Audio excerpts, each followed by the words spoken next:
The Middle East has its own world of ghosts and ghouls, all of which are no stranger to haunting people like you. This world is a strange one. Every culture has its own urban legends and ghost stories. Today, we're going to take a look at the horrors of the Middle East, a mixing pot of dozens of different cultures, all with their very own versions of nightmare fuel. So sit back and relax as I share with you these allegedly true and terrifying ghost stories from the Middle East. Remember, you can send me your true scary stories with the links in the description. Also, this video is a little shorter than usual, but it's a topic I've been wanting to cover. Number 1. It enjoys scaring me. Submitted by His Rules.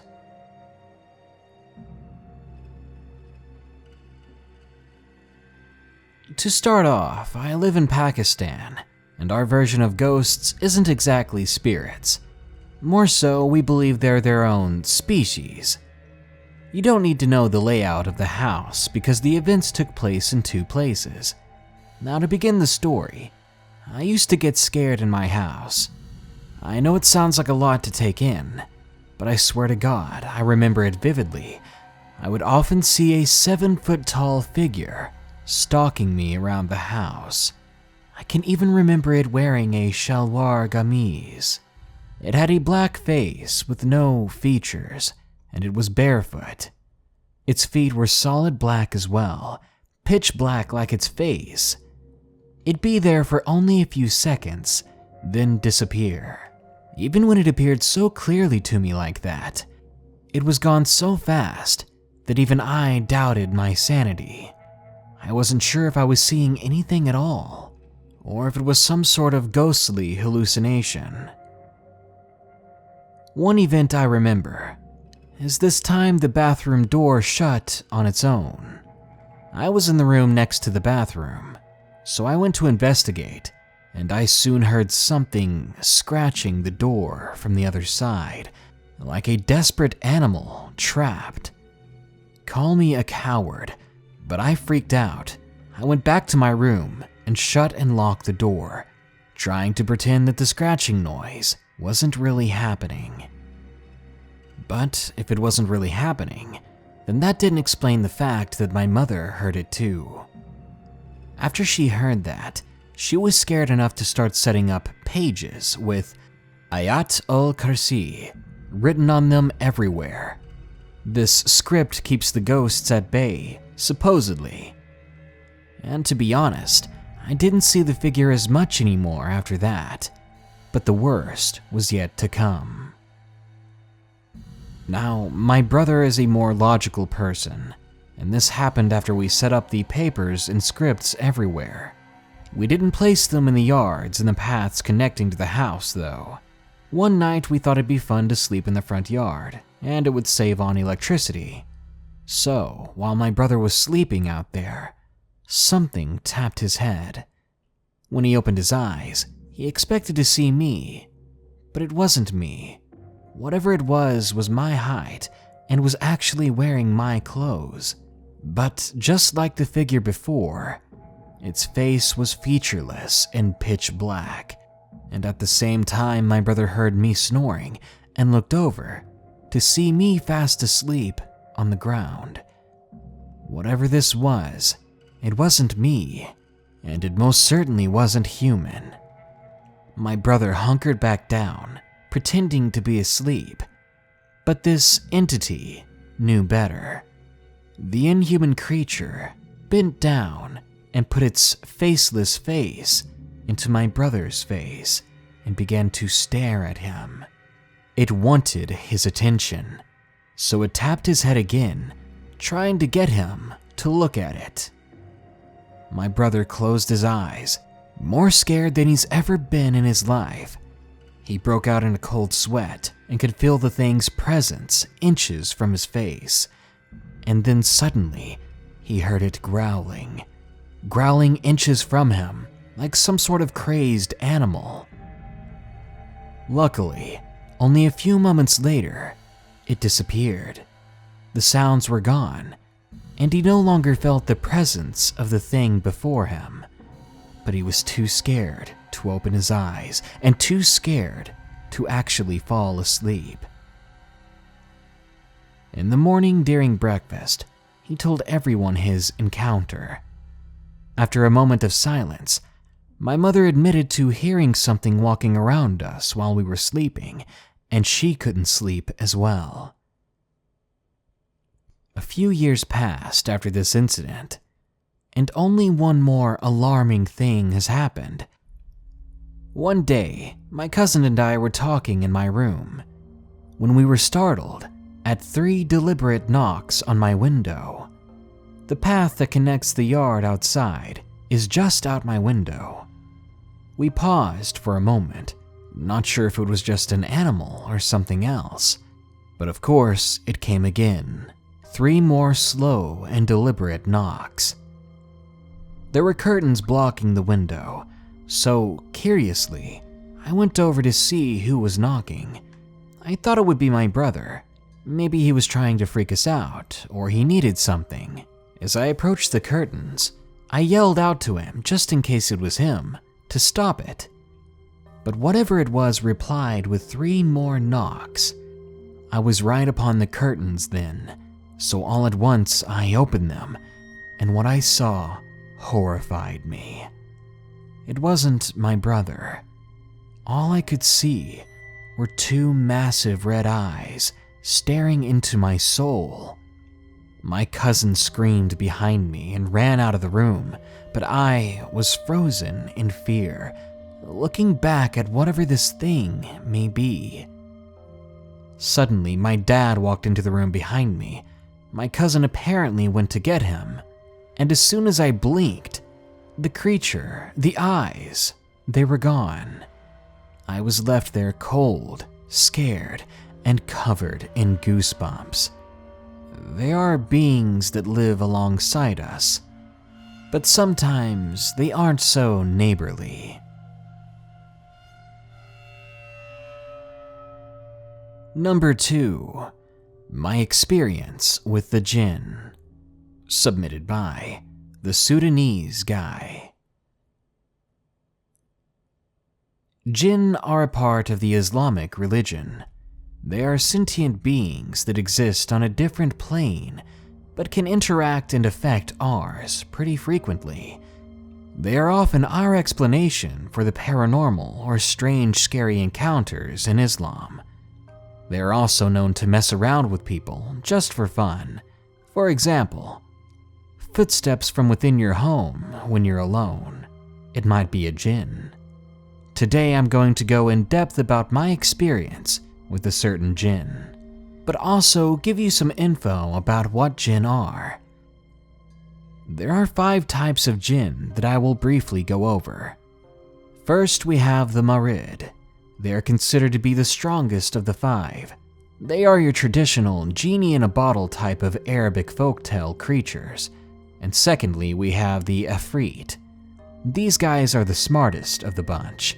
They live in complex societies like ours. They are known to shapeshift and trick and scam others. Then there are ghouls. This tribe is native to Europe and North America. They are undead, and they are known to eat human flesh. The ghouls are nocturnal and pretty dumb. They're not the most dangerous, but you wouldn't want to catch them in the dark in an alleyway at 3 in the morning. Then there's the Sila, which is what I believe I encountered. These Djinn are the most talented at shapeshifting and usually appear in black animals like dogs, sheep, spiders, snakes, and others. And almost all around the world, these types of black animals are associated with bad omens. Then finally, there's the Vatala. These are your traditionally classic vampiric creatures with psychic abilities. They're native to the South Indo areas of Asia. However, Vatala can also change shape at will. They are thought to be natural psychics, able to foretell the future and gain insight into the past, as well as read the thoughts of others. Now, Djinn usually prefer to be unseen and live in secluded areas, like caves, landfills, lesser populated areas like woods, mountains, or dirty, haunted neighborhoods. They are capable of possessing people and entering dreams.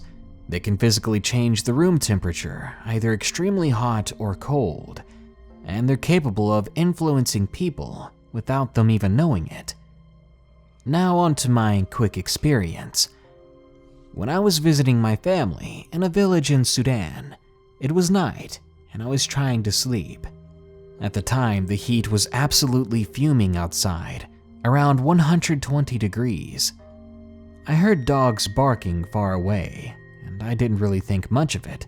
It's a pretty common thing, albeit annoying. Slowly, the barking got closer and closer, and eventually, the barking seemed to be just outside. I got up, wanting to know what all the neighbors' dogs were barking about. What was drawing all their attention and keeping me awake all night? When I peeked outside, I saw something bizarre and terrifying out of the corner of my eye. At first, I thought it was a dog. It was shaped like a dog. It got a bit closer, causing more and more of the local dogs to go crazy. The thing moved in silence, and every time I blinked or looked to the side, the creature would be closer, and the barking would be closer. Before I knew it, and to my extreme disliking, the thing was only 7 feet away from me. Now horrified, and too curious for my own good, I picked up my nearby glasses and looked back at the creature, and it was now only a few feet away. It startled me, and I finally got a good look at it. It was no dog. This was no creature I've seen before. It was merely dog-like in shape and nothing more. Its chest was bulky, and its legs were more like arms in the front. And then, all at once, the creature stood up on 2 legs. My mouth opened wide at how big and tall this thing was, and all around me, the nearby dogs were going crazy. But as quickly as it came, it was gone. It bounded away into the distance to the left, leaving me there to feel lucky that I was still alive and not some midnight snack. But now that I'm more level-headed and calm after the situation, I realize it was one of the shape-shifting jinn, and that it may not have wanted to eat me, of course, but it would have been very happy to see me scared. Number 3. Iraq Demon. Submitted by Enrico S. I was a US Marine from 2004 to 2009, and I have a story to share with you. My unit had taken over a building near Al-Assad, Iraq, and I was one of the guards left on duty for the night.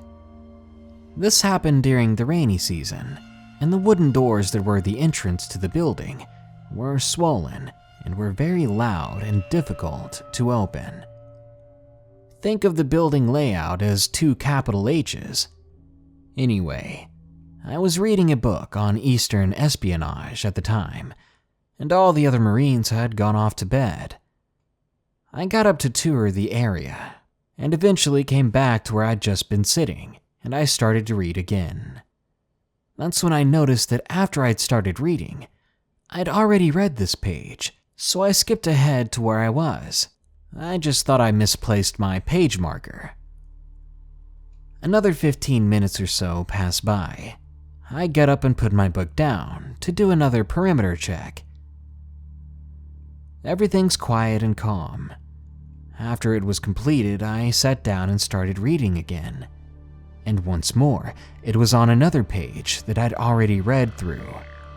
I don't believe in coincidence, so now my mind is thinking I'm either completely tired, or someone else is in here with me, maybe someone playing a friendly prank on me, or someone trying to hide and either harm me or steal information. If there was someone like that in the building with us, we weren't safe, and I needed to do something about it. I got up and toured the area again, keeping a close eye and ear out for any strange activity and movement. But before I ever got up, I placed my pin in the book between pages 186 and 187, and I took a mental note of that, repeating it to myself several times in my head. This wasn't something I was going to forget. Slowly, I did my perimeter check, and there was nothing up. No movements, no sounds, nothing strange at all.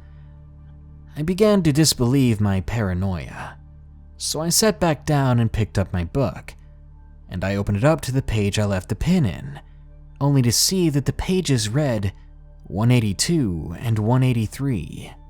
Goosebumps flooded over me. I was on edge. I was completely alert now. We weren't alone. There was someone or something here with us, or someone was playing a prank on me, and I really wasn't in the mood for it. Suddenly, whatever it was decided to make itself heard, because the sound of someone walking in one of the rooms nearby in heavy boots erupted. I started around the entire building again, this time with my M4 ready and my flashlight on full power.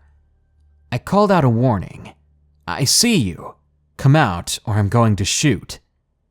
But no one came out. No one responded. And when I entered the room, it was empty. But I kept hearing that faint, echoing footfall, but never found anyone. There wasn't any place to hide in this place, really. And if all the rooms were empty, and so were the hallways, what was I searching for? After about 15 minutes of looking, I started around one of the hallway corners when I noticed in the reflection of one of the windows that there was someone standing just around the next corner. My adrenaline was pumping at this point. I was ready for a confrontation. I prepared myself and my weapon, and all at once, I burst around the corner, aiming my rifle, and yelled, "Stop," as loud as I could. But the hallway was empty. But I'd just seen someone in the reflection. I honestly felt like I was losing it. I became very tense, and I felt a chill in the air. I sat down once more, trying to figure out what could be going on. I rubbed my eyes and scratched my head. Night was calm once more, silent. Just as I was about to shrug it off, I noticed a flickering in my peripherals. Movement. I snapped my head over in the direction. There was a door that led outside, and those doors each had a 12 by 12 diamond-shaped window. And in one of those windows, just on the outside, I saw a face. I recognized that face. It was a friend of mine. Or it used to be. You see, that person had been killed by an IED. My jaw hung open slack, and I didn't understand how I was seeing this. Then the face just disappeared. There was no ducking away or moving to the side. It was there for a solid 5 seconds. I stared into his eyes, and then it was gone. They were gone. I jumped from my seat, kicked the swollen doors open, and looked around outside. There was no one there. Now, there was sand raked all around the building. It acted as a way to identify people's footprints in case someone came too close. If someone walked up to our building, our safe haven for the time being, they would leave footprints, and we would know they were there.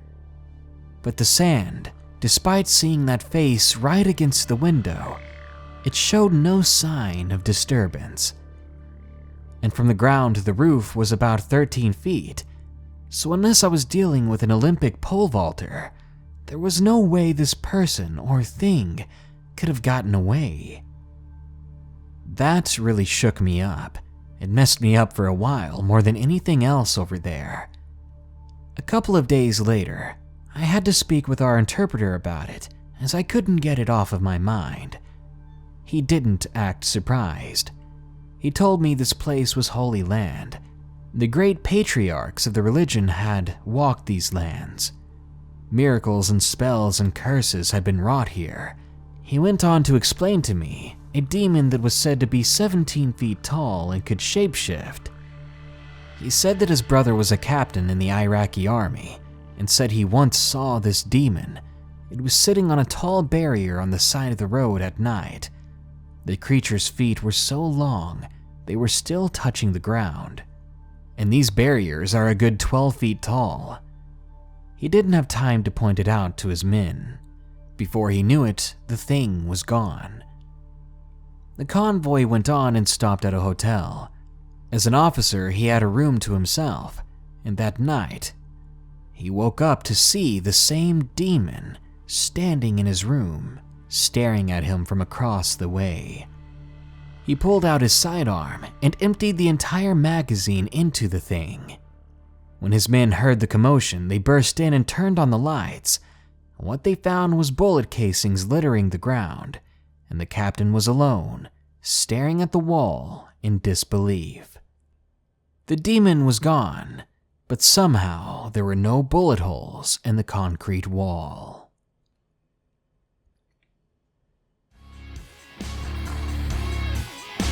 The Middle East is a very religious place, and nearly all religions believe in spirits, demons, or creatures that live alongside us.